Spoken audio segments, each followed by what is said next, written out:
Boa noite, igreja. Cumprimento a todos com a paz do Senhor, amém? Nós estamos em uma série de mensagens denominada Copa da Fé, a jornada do cristão até o apito final. Quando o pastor José Júnior compartilhou conosco a ideia e a proposta de meditarmos nessa temática, eu vibrei, confesso que eu fiquei muito feliz. Quem me conhece sabe que eu gosto muito de futebol, e essa época de Copa do Mundo une todos nós, não é verdade? É um clima diferente, vivermos juntos a Copa do Mundo.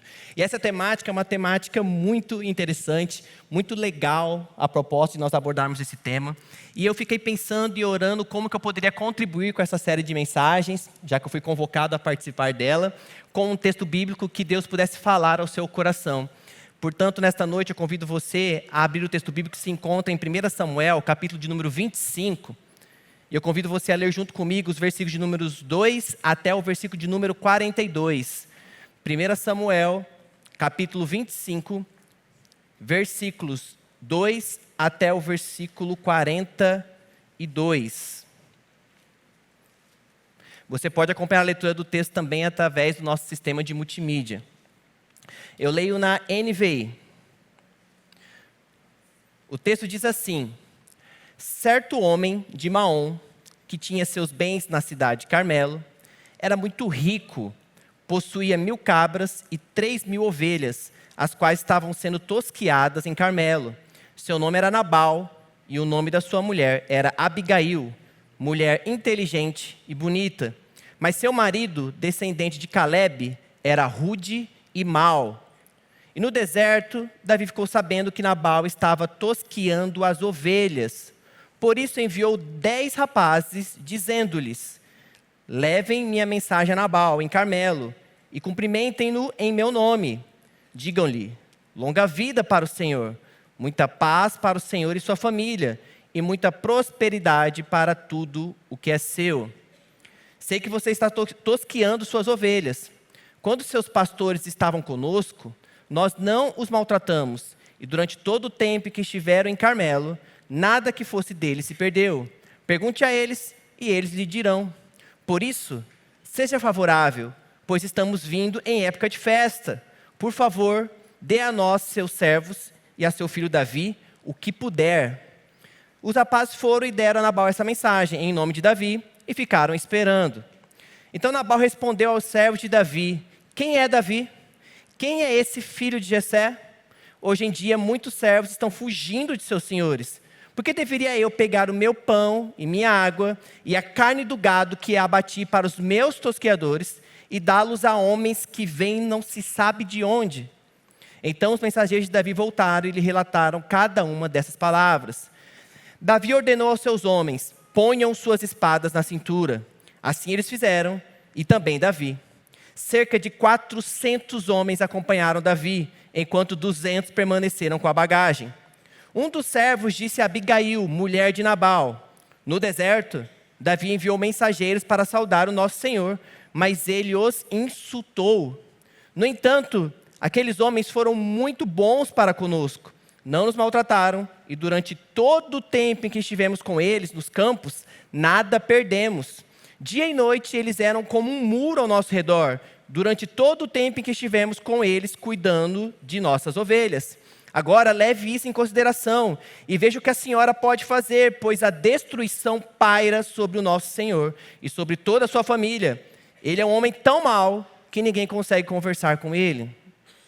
Imediatamente, Abigail pegou 200 pães, 2 vasilhas de couro cheias de vinho, 5 ovelhas preparadas, 5 medidas de grãos torrados, 100 bolos de uvas passas e 200 bolos de figos prensados, e os carregou em jumentos, e disse a seus servos: vocês vão na frente e eu os seguirei. Ela, porém, nada disse a Nabal, o seu marido.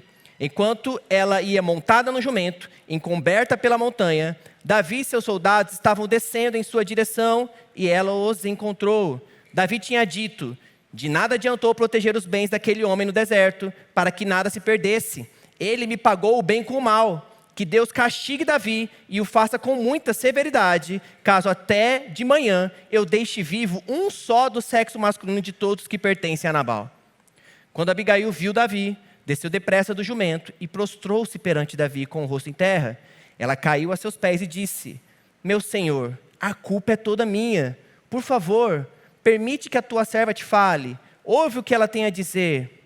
Meu senhor, não dês atenção àquele homem mau, Nabal. Ele é insensato, conforme o significado do seu nome, e a insensatez o acompanha. Contudo, eu, tua serva, não vi os rapazes que meu senhor enviou. Agora, meu senhor, juro pelo nome do Senhor e por tua vida, que foi o Senhor que te impediu de derramar sangue e de te vingares com as tuas próprias mãos. Que teus inimigos e todos que pretendem fazer-te mal sejam castigados como Nabal.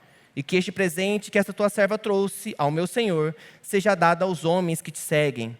Esquece, eu te suplico, a ofensa de tua serva, pois o Senhor certamente fará um reino duradouro para ti, que travas os combates do Senhor. E em toda a tua vida, nenhuma culpa se ache em ti. Mesmo que alguém te persiga para tirar-te a vida de meu Senhor estará firmemente segura, como a dos que são protegidos pelo Senhor, o teu Deus. Mas a vida de teus inimigos será atirada para longe, como uma tiradeira. Quando o Senhor tiver feito a meu Senhor todo o bem que prometeu, e te tiver nomeado líder sobre todo Israel, meu Senhor não terá no coração o peso de ter derramado sangue desnecessariamente, nem de ter feito justiça com as suas próprias mãos. E quando o Senhor tiver abençoado a ti, lembra-te de tua serva.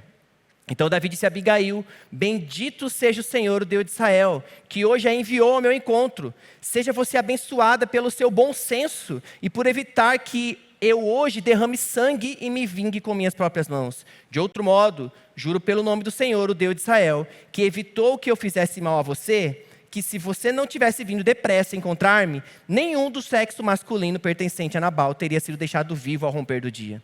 Então Davi aceitou o que Abigail lhe tinha trazido e disse: vá para sua casa em paz, ouvi o que você disse e atenderei ao seu pedido.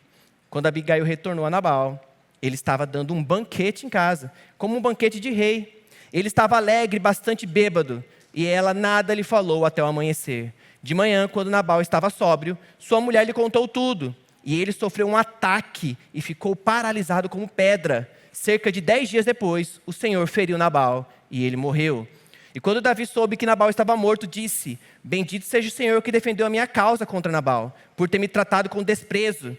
O Senhor impediu seu servo de praticar o mal e fez com que a maldade de Nabal caísse sobre a sua própria cabeça. Então Davi enviou uma mensagem a Abigail, dizendo-lhe que se tornasse a sua mulher. Seus servos foram a Carmelo e disseram a Abigail: Davi nos mandou buscá-la para que se torne a sua mulher. Então ela se levantou, inclinou-se com o rosto em terra e disse: aqui está a sua serva, pronta para servi-lo e lavar os pés dos servos do meu Senhor. Até aqui. Vamos orar mais uma vez? Pai, eu te peço que a tua palavra, que agora foi lida, seja ministrada através da ação poderosa do teu Santo Espírito. Que o Senhor possa falar aos nossos corações de maneira profunda. Em nome de Jesus. Amém. Eu nasci em 1989. Então eu nasci em um período onde a seleção brasileira era bastante vitoriosa. Eu, com 5 anos de idade, eu ainda me lembro de algumas cenas da rua lá de casa, no Santa Amália, pintada, o asfalto, bandeiras por todo lado, e o Brasil ter sido campeão em 94 com Romário e Bebeto. Em 98, o Brasil perde aquela final para a França, mas chega à final também daquele torneio da Copa do Mundo. Em 2002, eu também vi o Brasil ser campeão mais uma vez, com Ronaldo e Rivaldo. Então eu tive esse privilégio. Eu sei que tem irmãos aqui, mais antigos do que eu, que também tiveram o privilégio de ver uma era vitoriosa da seleção brasileira, né? Ali em 58, 62, né? 70, né? Foram 3 títulos, né? Da seleção brasileira naquele período. Mas agora nós estamos vivendo um momento complicado da nossa seleção, não é verdade? Muitos aqui ainda são mais jovens do que eu, nasceram ali de 2002 em diante, não viram o Brasil ser campeão de uma Copa do Mundo. E isso é um momento muito marcante na vida do brasileiro. Mas, se Deus quiser, nessa Copa do Mundo, eu sei que ontem não começamos muito bem, mas eu tenho a esperança e expectativa de que nós seremos campeões. Amém? Mas eu quero dizer para vocês que, depois do período ali de 2002, o Brasil foi amargando tristes derrotas, né? 2006, 2010, 14, que teve o famoso 7-1 contra a Alemanha, 18, 22. E todas essas eliminações eu sofri bastante. Eu gosto muito de futebol, eu acompanho bastante. Então eu sofro cada vez que a seleção brasileira perde alguma partida, principalmente quando é eliminada em contexto de Copa do Mundo. Mas de todas as eliminações que nós sofremos aí, de 2002, que foi o último título nosso, até agora, a que mais me entristeceu e que ainda machuca um pouco meu coração é a da última Copa do Mundo. Por incrível que pareça, não é o 7-1, é a da última Copa do Mundo, a Copa de 2022. Quantos se lembram da última Copa do Mundo que foi realizada no Catar? Tive que ver a Argentina sendo campeão de uma Copa do Mundo, que já é difícil. Mas o que mais me marcou foi a eliminação do Brasil contra a Croácia nas quartas de final. Eu não sei se você se lembra, o Brasil começa aquela Copa do Mundo e o Neymar, que é o nosso melhor jogador, olha, eu não sei se você gosta do Neymar, se você não gosta do Neymar, eu respeito a sua opinião, mas o Neymar é o melhor jogador que nós temos. Amém, igreja? Posso ouvir um amém? Amém. Amém. Não me emborreçam, por favor, estou começando a mensagem. Então, o Neymar machuca ali no primeiro jogo da Copa 2022, então ele fica fora os jogos seguintes, né? E ele volta ali na fase eliminatória do mata-mata. E naquele jogo contra a Croácia, o Neymar estava ainda inseguro e estava sendo muito criticado, e muitas pessoas estavam contestando o Neymar estar escalado para jogar aquela partida. O tempo regulamentar de jogo, os 90 primeiros minutos, acaba 0-0. E aí nós vamos para a prorrogação, ou seja, mais 30 minutos de jogo, né? Só que ali no primeiro tempo da prorrogação, bem no finalzinho do primeiro tempo, aos 105 minutos de partida, o Neymar faz um golaço. Eu lembro que eu estava assistindo o jogo, acompanhado ali do meu amigo William, o Tony e alguns irmãos da igreja, e eu lembro que eu gritei, eu vibrei, eu quase quebrei a casa. Eu fiquei maluco, eu falei, ele é o craque, ele tem que jogar. E eu fiquei maluco, e eu tinha certeza que, tipo assim, estava garantida a classificação para a semifinal. Porque era final do primeiro tempo da prorrogação, ou seja, só teriam mais 15 minutos pela frente. Era só segurar o jogo. Quando volta para o segundo tempo da prorrogação, aos 116 minutos, a Croácia empata o jogo. O pior foi como ela conseguiu o empate. Faltavam apenas 4 minutos para acabar aquela partida e o Brasil conseguia a classificação para a semifinal. Quando 6 jogadores brasileiros decidem atacar todos de uma só vez. E aí acabou que perderam a bola, ficaram expostos, a Croácia vem num contra-ataque fatal e empata o jogo. Que tristeza. Foi um balde de água fria, para mim e acredito que para todos vocês. Só que uma das cenas mais marcantes desse episódio é a leitura labial que fizeram do Neymar em campo. Quantos viram esse vídeo de leitura labial do Neymar? Viralizou, né? O Neymar vira para o Fred, que é um dos jogadores que subiu naquele contra-ataque maluco. E ele fala, vai subir por quê? Vai subir para quê? Vai dar opção? Vai dar opção para os caras atacarem, pô. Falta só 4 minutos, não precisa subir. Eu falei, por isso que o Neymar é um gênio. Tá vendo? Ele foi o único sensato que fez a leitura do jogo. Falta 4 minutos, recua a linha de ataque, faz 2 linhas defensivas e espera os 4 minutos passarem e o Brasil está classificado. Qualquer pessoa sensata, naquele momento, faria isso. Mas, empolgados na emoção, os jogadores brasileiros fizeram o quê? Foram todos para o ataque como se precisasse de mais um gol. E, na verdade, acabou tomando o empate. O jogo foi para os pênaltis. E o pior estava por vir. O Brasil foi eliminado.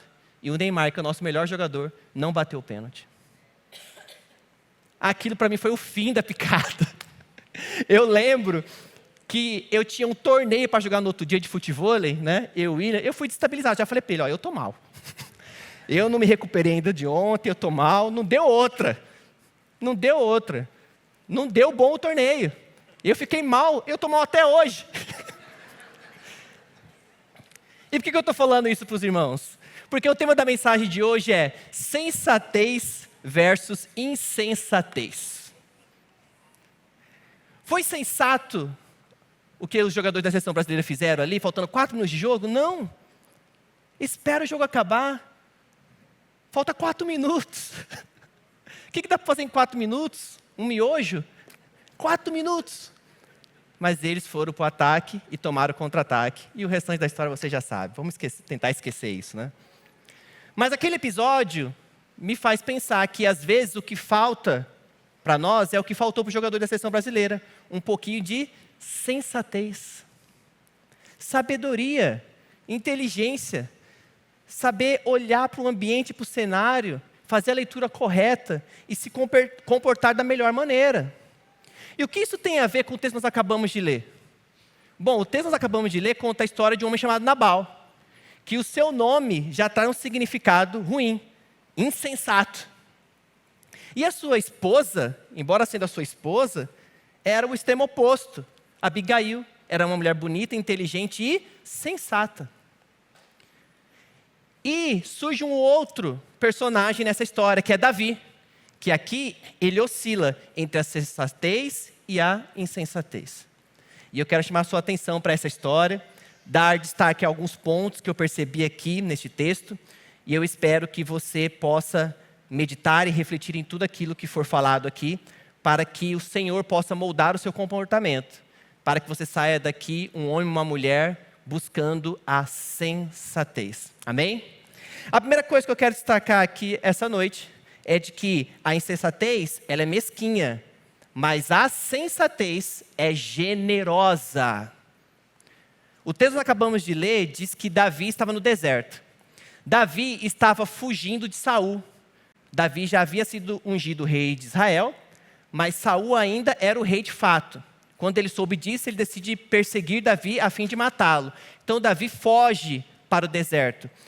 Nós lemos o capítulo de número 25, mas o capítulo 22 fala que Davi está ali na caverna de Adulão e mais de 400 homens se unem a ele em apoio a Davi. E ali diz que existiam homens endividados, homens em situações complicadas, homens revolucionários, e eles começaram a apoiar Davi. Então Davi começa a fugir de Saul, de caverna em caverna, no deserto. Davi teve até a oportunidade de matar Saul, mas ele não o fez. Mas mesmo assim, Saul decidiu continuar perseguindo Davi. E aqui no capítulo 25, que nós acabamos de ler, diz que quando Davi está ali no deserto de Maom, ele encontra pastores de ovelhas cuidando de seus rebanhos. E Davi era pastor de ovelhas. Davi sabia bem como era árdua a tarefa de um pastor de ovelhas. E aí eles estavam ali num processo de tosquiamento, de tosquia das ovelhas, que é a retirada da lã, que ajuda na saúde do animal, e também aquela lã produzida ali também era comercializada. Então, Davi percebe aqueles pastores no deserto, cuidando de suas ovelhas, e decide ele, juntamente com seus homens, guardá-los, protegê-los. O texto bíblico que nós acabamos de ler diz que aqueles homens de Nabal disseram para Abigail que Davi e os seus homens serviram a eles como uma espécie de muros ao redor deles, protegendo eles. Porque naquele momento ali da história, ir para o deserto com um rebanho de ovelhas era perigoso. Existiam muitos salteadores, muitos assassinos, ladrões. Então Davi, sabendo disso, ele serviu gentilmente aqueles homens, sem conhecê-los. E aí o texto bíblico continua dizendo que era uma data festiva, era uma época de comemoração. Então Davi manda 10 de seus homens até a residência de Nabal, com o seguinte pedido: olha, os seus pastores e os seus rebanhos de ovelha estavam aqui no deserto, e nós servimos eles durante todo esse período, protegemos, guardamos eles, nada faltou a eles durante todo esse período que eles estiveram conosco. Agora nós estamos em período de festa, devia ser Copa do Mundo, sei lá. E aí Davi falou bem assim: o que o Senhor pode nos ajudar? O que o Senhor pode nos ofertar? É como se Davi estivesse pedindo para Nabal ali um pouquinho de carne para assar com os companheiros para assistir o jogo da Copa. Mas só que Davi diz assim, ó: ofereça a este teu servo apenas aquilo que puder. Davi não faz exigências. Davi não coloca quantidade. Ele não está cobrando dívida, nem impondo nada. Ele apenas pede, gentilmente, e diz apenas aquilo que o Senhor puder nos ofertar. Mas leiam comigo a resposta que Nabal deu, que está descrito nos versículos 10 e 11 do texto que nós acabamos de ler. Olha o que Nabal responde. Nabal respondeu então aos seus servos, aos servos de Davi: quem é Davi? Quem é esse filho de Jessé? Hoje em dia, muitos servos estão fugindo de seus senhores. Por que deveria eu pegar meu pão e minha água e a carne do gado que eu abati para os meus tosqueadores e dá-los a homens que vêm não se sabe nem de onde? Olha a resposta grosseira e insensata que Nabal deu aos servos de Davi. Em outras palavras, ele estava falando: Davi jogou aonde? Nem conheço, sei nem quem é. Aqui, ele não apenas recusou o pedido e a oferta de Davi, como insultou Davi também. Porque aqui no texto que nós acabamos de ler, diz que ele falou: olha, pode ser ladrões, escravos fugindo de seus senhores, eu nem sei quem é Davi, eu não vou dar da minha carne para pessoas que eu nem conheço. E é isso que a insensatez faz. Nos faz sermos mesquinhos. E pior, nos faz insultarmos pessoas. Pessoas boas. Pessoas honestas. Pessoas que não nos fizeram mal algum. Pelo contrário, já até em algum momento nos fizeram bem. Mas a insensatez nos leva a sermos mesquinhos. A querer reter na hora errada. E às vezes, nós nos comportamos assim. Agimos como insensatos. Recusando nos ajudar. Recusando oferecer ajuda ao próximo. E pior do que isso, julgando o próximo. Eu tenho o costume, e hoje em dia está mais difícil, eu falo para minha esposa, sempre quando eu tenho moedas eu coloco ali no carro, porque se eu tenho alguém próximo de mim, em semáforos da cidade, situação de rua, pedindo algum dinheiro, eu sempre gosto de ofertar, eu sempre gosto de dar, eu gosto de ajudar. E eu sei que muitas pessoas pensam assim: mas essas pessoas em situação de rua, às vezes vai pegar esse dinheiro para comprar bebida, cigarro, droga e tudo mais. Eu não posso ajudar de uma maneira melhor, então eu também não vou ofertar com esse pouco dinheiro que eu tenho aqui. Mas eu já falei com a Isabela, minha esposa, eu falei: olha, eu oferto, eu ajudo, eu contribuo da maneira como eu posso. Eu não sei se ele vai comprar comida de fato, ou se ele vai gastar com cigarro, bebida, drogas. Mas o que eu posso fazer agora é ajudá-lo, me propor a ajudar. Eu não quero julgá-lo. Eu não sei o que ele passou. Eu não sei qual é a história de vida dele. Eu não sei o que ele tem enfrentado nos últimos dias. Mas eu não quero impor condições para que eu possa ajudá-lo. E por que eu estou falando isso? Porque muitas das vezes, nós criamos uma barreira entre nós e aquelas pessoas que estão na nossa sociedade que são mais vulneráveis. Nós, além de não estarmos dispostos a ajudar da maneira como nós podemos, a gente emite julgamentos que são desnecessários. Isso é coisa de pessoa insensata. Isso não é sábio. O projeto que o nosso irmão Gilson Moretti toca, que é uma parceria espiritual aqui com a PIB Cuiabá, faz o quê com esses moradores em situação de rua? Acolhe eles, leva eles para um lugar, dá banho, roupa, comida, ou seja, dignidade. Eles não colocam condições nisso. Eles não querem saber se a pessoa tem alguma contrapartida para oferecer. Eles simplesmente estendem a mão e ajudam. E a nossa igreja sabe muito bem disso. Muitas vezes esses homens já vieram aqui na nossa igreja participar do nosso culto, louvando a Deus aqui com o coral deles e testemunhando sobre aquilo que Deus fez na vida dele. Muitos desses já estão totalmente transformados e servem como missionários hoje. Olha o alcance do poder de Deus através da sensatez. Mas se nós insistirmos em sermos insensatos, nós vamos cometer o mesmo erro que Nabal cometeu.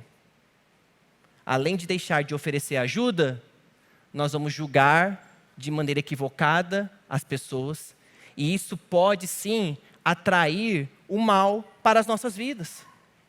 Davi falou bem assim, no final dessa história: bendito seja o Senhor que me livrou de fazer o mal contra esse homem, porque o mal que ele me fez, porque ele retribuiu o meu bem com o mal, caiu sobre a sua própria cabeça. E é isso que acontece quando nós praticamos o mal. Sem perceber, nós estamos atraindo o mal contra nós mesmos, contra a nossa casa, contra a nossa família. Provérbios, capítulo 12, versículo 16, diz o seguinte: a ira do insensato logo se revela, mas o prudente encobre o insulto. A ira do insensato Nabal se revelou rapidinho contra Davi. falou que ele estava fugindo do seu senhor, que ele poderia ser escravo, que ele poderia ser um ladrão. O insensato, ele diz palavras desnecessárias, emite julgamentos que não deveriam ser feitos. Mas o sensato não.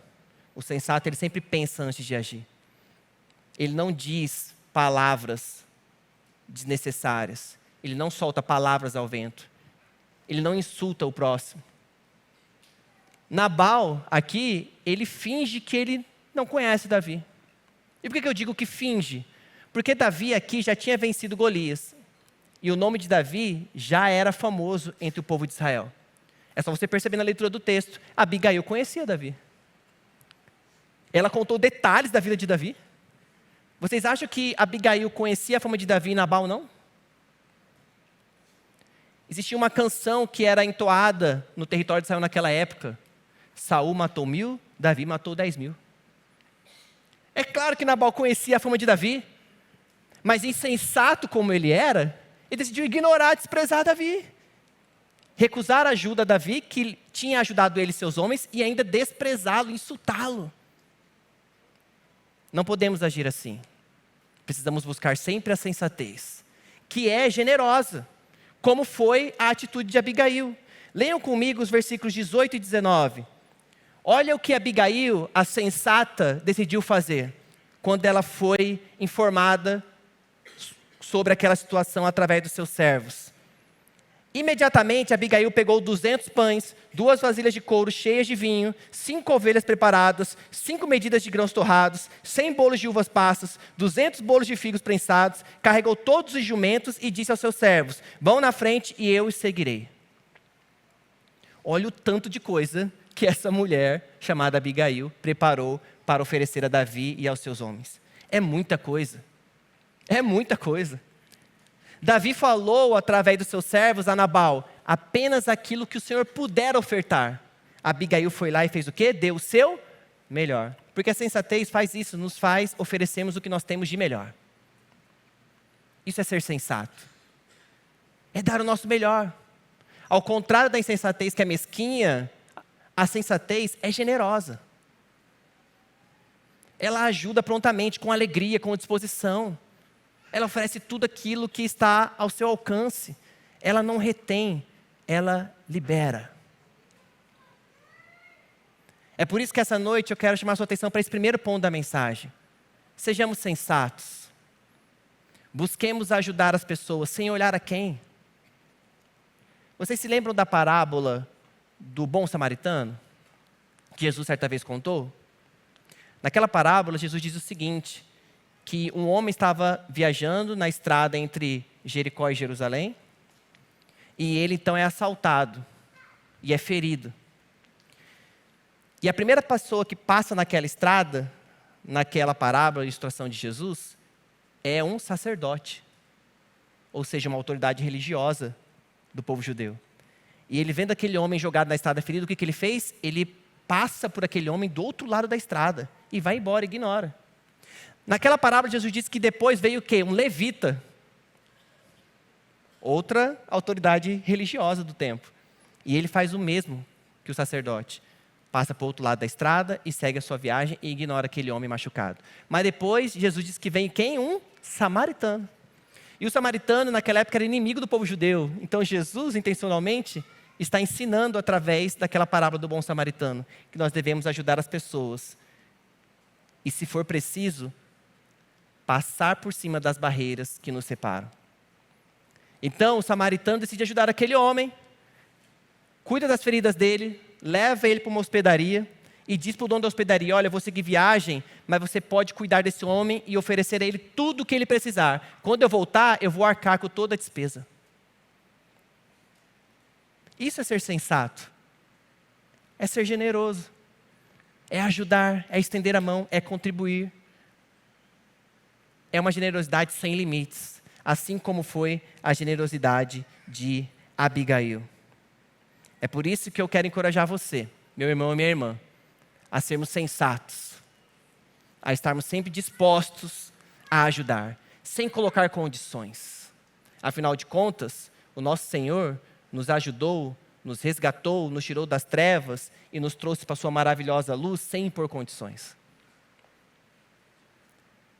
Ele nos amou e morreu por nós quando nós ainda éramos pecadores. A generosidade do Filho de Deus deve nos inspirar a sermos generosos uns com os outros. É por isso que a Bíblia diz que nós devemos amar os nossos irmãos. E, se necessário for, dar a nossa vida por cada um deles. O segundo ponto dessa mensagem essa noite é: a insensatez atrai a fúria, mas a sensatez apazigua a ira. Olha o que a insensatez de Nabal fez. Atraiu a fúria de Davi. Davi jurou de morte todos os homens da casa de Nabal. Ele disse: que Deus me castigue com rigor, se até o dia amanhecer todos os homens da casa de Nabal não estiverem mortos.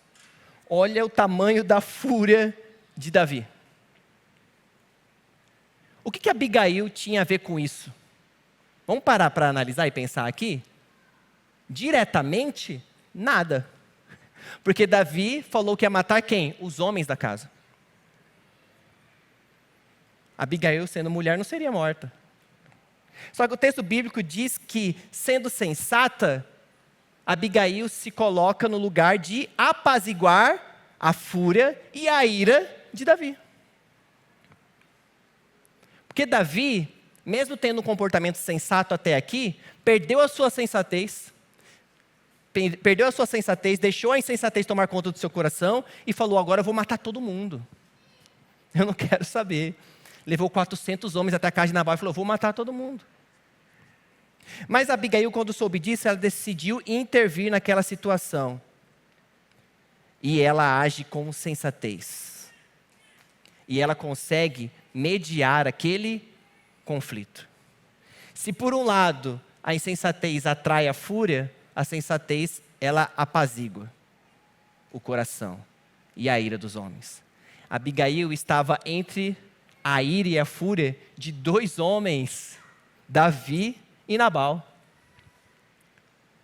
Mas sensata como ela era, ela decidiu agir, porque ela sabia que poderia fazer algo para resolver aquele conflito.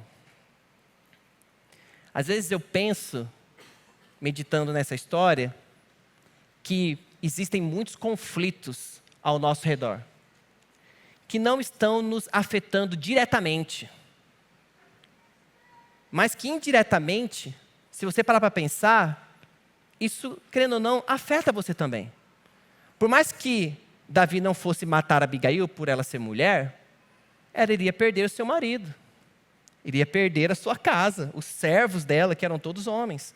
Indiretamente, ela sairia prejudicada dessa história. Então ela decide intervir com sensatez. Às vezes existem conflitos de cunho familiar no seu lar. Às vezes, esposa, o seu marido não está tendo um bom relacionamento com o seu filho. Ao invés de você pensar bem assim: ah, não, é uma coisa entre meu marido e meu filho, eu não quero me meter. Ore, busque a Deus sabedoria e haja com sensatez. Você precisa intervir sim nesse conflito, com sabedoria. E através da sua sensatez, Deus pode promover a paz no ambiente do seu lar. Porque querendo ou não, indiretamente você está sendo afetado assim. É o lugar onde você mora, é o lugar onde você chama de lar. A paz do seu lar, muitas das vezes, depende da sua boa intenção de agir com sensatez. Da mesma maneira, marido, às vezes o seu filho não está tendo um bom relacionamento com a sua esposa. E você está vendo aquele conflito, mas está ignorando, falando: ah, isso passa, deixa os dois se resolverem, deixa para lá. E os dias passam, e a situação só piora. E você não faz nada. Seja sensato. Converse com seus filhos, converse com a sua esposa. Você precisa intermediar esse conflito. Seja sensato, peça sabedoria a Deus. A paz do seu lar depende dessa sua boa intenção.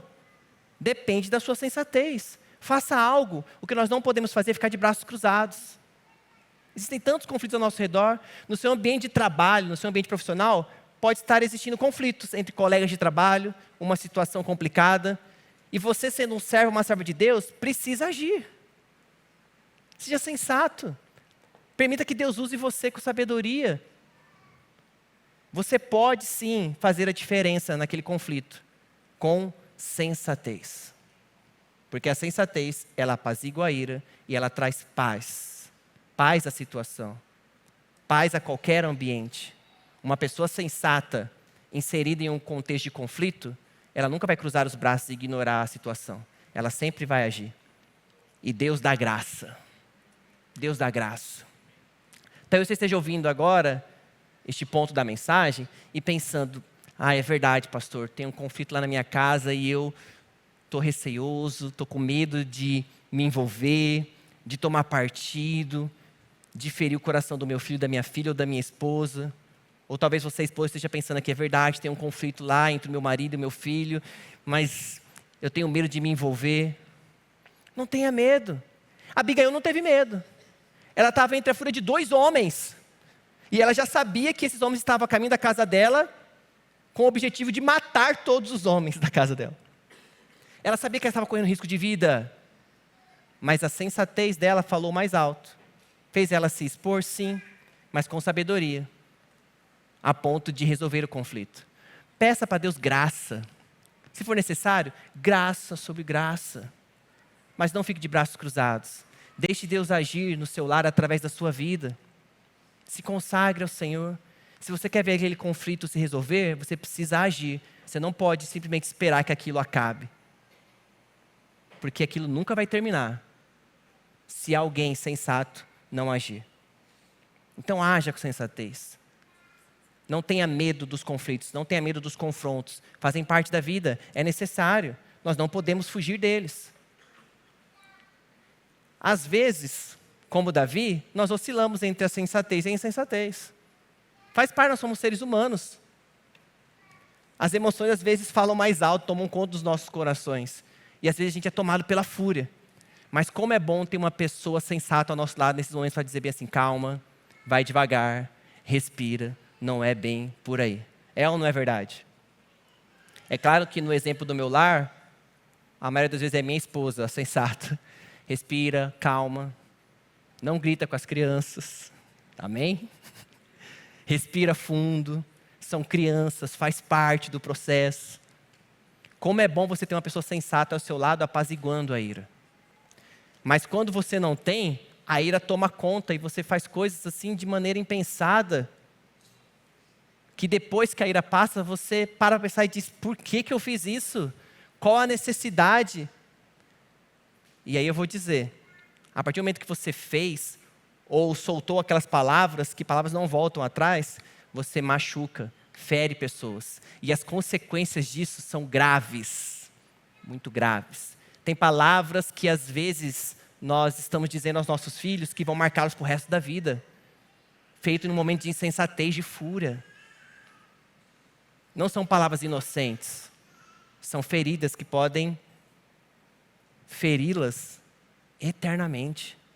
Pare para pensar nisso. Sejamos sensatos nessa noite. E se você está pensando aí agora, eu já disse palavras impensadas aos meus filhos. Eu machuquei eles. Eu já disse palavras sem pensar ao meu marido ou à minha esposa. Mas pastor, já faz tanto tempo, já passou. Uma ferida aberta, ela precisa ser cicatrizada. Mas eu não preciso voltar naquela história. É necessário. Seja sensato. Peça perdão. Reconheça o seu erro. Não deixe aquela ferida ficar machucando o coração da sua esposa, do seu marido, dos seus filhos e levá-los a um futuro de dor e de sofrimento. Você não precisa passar por isso. Sejamos sensatos. Precisamos aprender a pedir perdão, reconhecer os nossos erros. É igual aquele ditado, antes tarde do que nunca. Peça graça ao Senhor. Não permita que a fúria tome conta do seu coração a ponto de trazer consequências graves para você e para as pessoas que estão próximas de você. Eu me lembrei agora, outro episódio de Copa do Mundo. 2006, a Itália foi campeã em cima da França. França e Itália. O jogador Zinedine Zidane, fez o gol logo no começo do jogo, um pênalti para a França. Ele deu uma cavadinha no Buffon, que é um dos melhores goleiros da história. um golaço de pênalti. Aí no decorrer do jogo, o Materazzi, que é um zagueiro da Itália, faz um gol de cabeça, empatando o jogo em 1-1. Aí o jogo vai para a prorrogação. Na prorrogação, os dois protagonistas até então, que eram o Zidane e o Materazzi, se desentendem. E o Zidane fez o quê? Deu uma cabeçada no Materazzi. E foi expulso. Na prorrogação o jogo está acabando, para que isso? Aí o que acontece? O jogo foi para os pênaltis e a França perdeu para a Itália. E o Zidane, que era o batedor oficial da França, não foi para a cobrança de pênaltis. Ou seja, aquela atitude do Zidane de dar aquela cabeçada no Materazzi, tirou ele do jogo, da final da Copa do Mundo. Tirou ele da cobrança de pênaltis, que a seleção da França precisava dele. Naquele momento da história, seria o segundo título da França. O Zidane teria ganhado até então os dois como protagonista. O Zidane já tinha sido eleito 3 vezes melhor do mundo pela FIFA. E naquele ano, ele ficou em segundo lugar. Se ele ganha aquela Copa do Mundo, ele ganha em primeiro lugar o melhor do mundo e ganha 4 bolas de ouro que até então eram inéditas. Porque até então só ele e o Ronaldo, acho que cada um tinha 3. Ele ia ser o melhor jogador de todos os tempos, o mais premiado. Olha tudo que ele perdeu. Por causa de uma cabeçada, por causa de uma insensatez, por causa da fúria. Vocês estão percebendo? 1 segundo de insensatez. Quando você deixa a fúria tomar conta do seu coração, você perde a cabeça, igual o Zidane literalmente deu uma cabeçada no Materazzi. Não sejamos assim.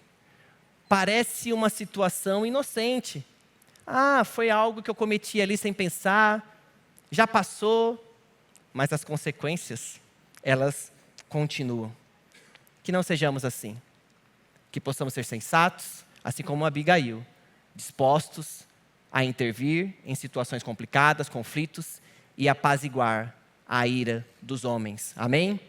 A terceira coisa que eu quero destacar aqui essa noite é que a insensatez traz ilusão ao coração, mas a sensatez, ela traz a verdadeira alegria. Percebam que nos versículos 36 a 39, diz que Nabal estava dando uma festa na sua casa. O versículo 32 disse que quando Abigail voltou para casa, Nabal, no 36, estava dando um banquete como de um rei. Ele estava alegre, o seu coração estava radiante. Então Abigail nada falou a Nabal até o amanhecer. Aí de manhã, quando Nabal estava sóbrio, sua mulher lhe contou tudo o que havia acontecido e o que ela havia feito. E então Nabal sofre um ataque do coração. E 10 dias depois veio a falecer. Olha como a insensatez traz ilusão aos nossos corações.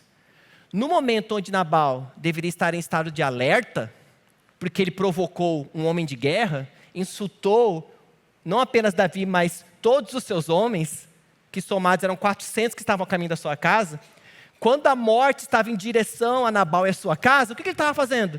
Dando uma festa. Com o coração alegre, radiante, dando um banquete de um rei. Olha que coisa. O perigo batendo a porta e Nabal dando uma festa, se alegrando. Aí quando Abigail chega em casa e percebe que Nabal está feliz e também bêbado, ela decide passar aquela noite e contar o ruído só no outro dia de manhã. E quando ele já está sóbrio, então, Abigail conta pelo que tinha acontecido e conta todo o episódio. Já tinha contado que ela já tinha intervido com sabedoria e já tinha resolvido a situação. O que acontece com ele? Ele sofre uma parada cardíaca, o coração dele para. Sei lá se ele sentiu medo, temor, pavor, raiva, ódio, mas ele teve um ataque do coração.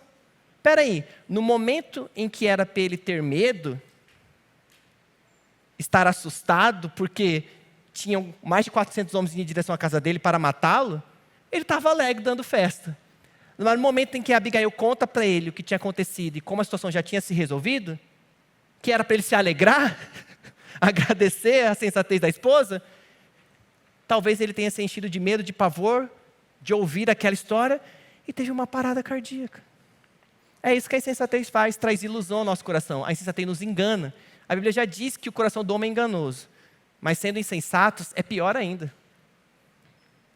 A insensatez nos engana, nos faz nos alegrarmos no momento onde nós deveríamos, na verdade, estar atentos, astutos, e nos faz ter medo nos momentos em que nós deveríamos nos alegrar. nos momentos mais seguros da nossa vida. Quem se lembra daquele episódio, Marcos capítulo 6 vai falar sobre isso, quando os discípulos estão no Mar da Galileia, em um barco, enfrentando uma tempestade.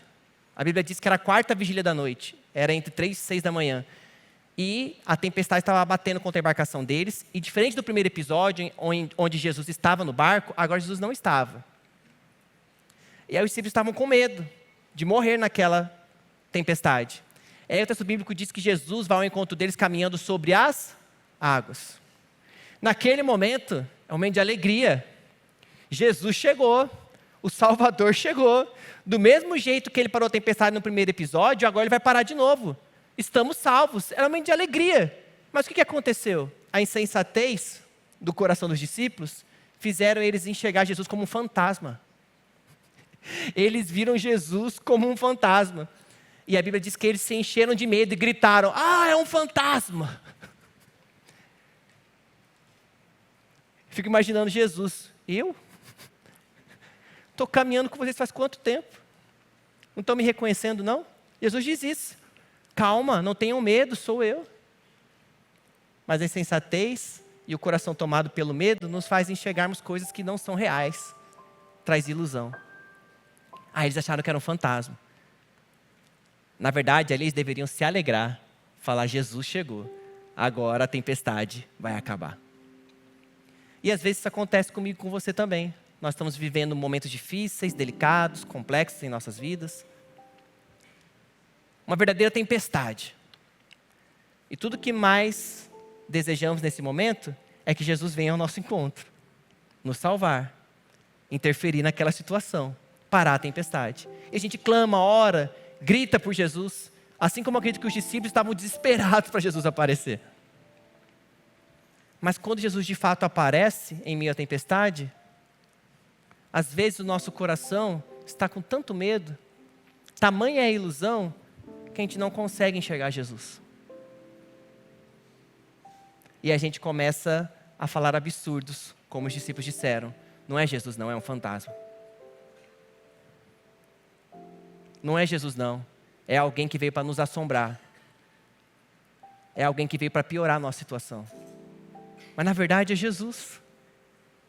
É Jesus caminhando sobre as águas.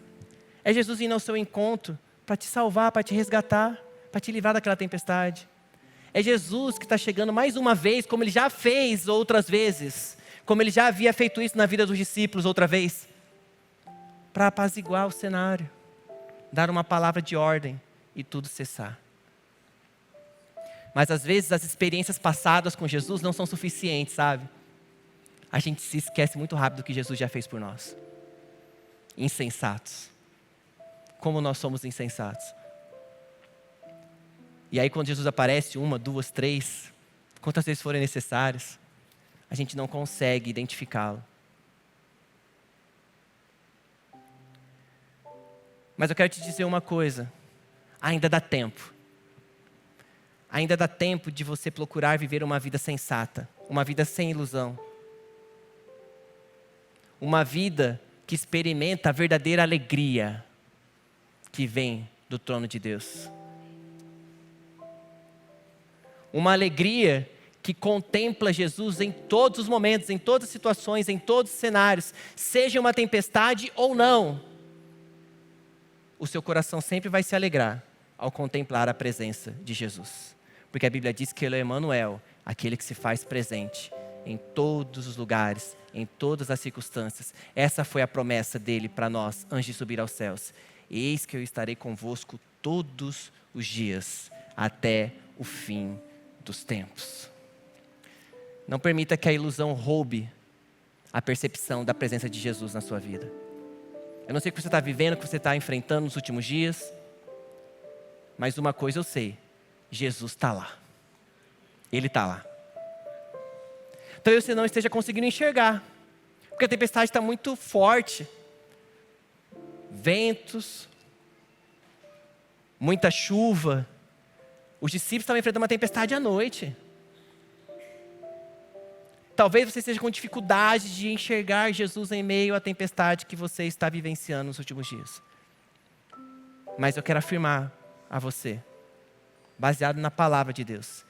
Ele está lá. Quando você menos esperar, você vai percebê-lo. Quando você menos esperar, Ele vai liberar uma palavra e tudo vai se resolver. Busque a sensatez. Nós cristãos precisamos sempre buscar a sensatez. A sensatez que nos leva a crer que Jesus Cristo é o mesmo ontem, hoje e sempre será. Ele é o Filho de Deus. Ele nunca nos abandonou, nunca vai nos abandonar. Em meio aos conflitos da vida, aos momentos de ira, que todos nós estamos suscetíveis a experimentar, lembre-se de Jesus.